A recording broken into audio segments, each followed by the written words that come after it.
Bhuvanagiri parliament పరిధిలోని అబ్దుల్లాపూర్ మండలం బ్రాహ్మణపల్లిలోని Dolphin Foods India Limited company ఉద్యోగులతో భువనగిరి కాంగ్రెస్ పార్టీ ఎంపీ అభ్యర్థి చామల కిరణ్ కుమార్ రెడ్డి సమావేశం నిర్వహించారు. ఈ కార్యక్రమంలో ఇబ్రహీంపట్నం ఎమ్మెల్యే మల్రెడ్డి రంగారెడ్డి ఇతర కాంగ్రెస్ నేతలు హాజరయ్యారు. గత అసెంబ్లీ ఎన్నికలలో మల్రెడ్డి రంగారెడ్డికి బ్రహ్మాండమైన మెజార్టీతో అసెంబ్లీకి పంపించి కాంగ్రెస్ పార్టీని అధికారంలోకి తీసుకురావడానికి ఎంతో కృషి చేశారని తెలిపారు. అదే స్ఫూర్తితో ఈ పార్లమెంట్ ఎన్నికలలో భారీ మెజార్టీతో దీవించండని ఆయన కోరారు. కింది స్థాయి నుంచి వచ్చిన వ్యక్తిని కాబట్టి సమస్యల మీద అవగాహన ఉందని, గెలిచిన తర్వాత ప్రతి సమస్యను పరిష్కరిస్తానని తెలిపారు. మన సమస్యల కోసం మాట్లాడి అక్కడి నుంచి నిధులు తీసుకొస్తేనే ఈ పనులన్నీ కంప్లీట్ అవుతాయి.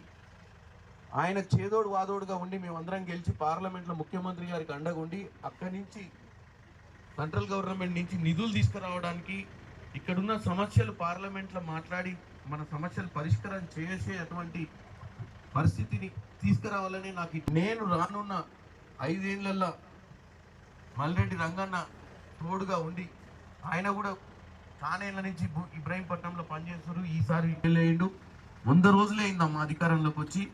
100 రోజులలో వీలైనంత మటుకు కాంగ్రెస్ పార్టీ ఇచ్చినటువంటి గ్యారంటీస్ని ఇచ్చినటువంటి వాగ్దానాలను చెయ్యాలన్న ఉద్దేశంతో ముందుకు పోతున్నాం.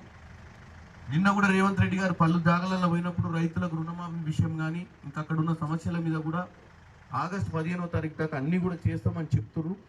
ఎందుకంటే ఆయన యువకుడు అని చెప్పిన 20 ఏళ్ళు మన ఎమ్మటి ఉండి మన రాష్ట్రము మన పిల్లల భవిష్యత్తుని మన రాష్ట్ర భవిష్యత్తు మన సమస్యల కోసం మాట్లాడి అక్కడి నుంచి నిధులు తీసుకొస్తేనే ఈ పనులన్నీ